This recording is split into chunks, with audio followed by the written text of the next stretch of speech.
मना रे जनी मौन्यमुद्रा धरावी, कथादरे राघवाची करावी. नसे रामते धाम सोडून द्यावे, सुखा लागी आरण्य सेवीत जावे.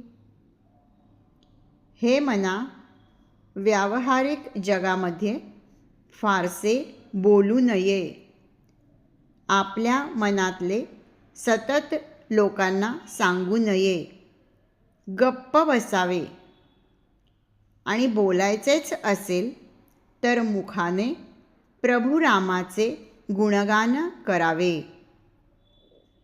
ज्या घरामध्ये राम नाही, रामाची भक्ती नाही, ते घर सोडून द्यावे आणि सुखासाठी आरण्यात जावे लागले म्हणजे तिथे जर रामाचे नाव घेता येत असेल तर तिथेही जावे.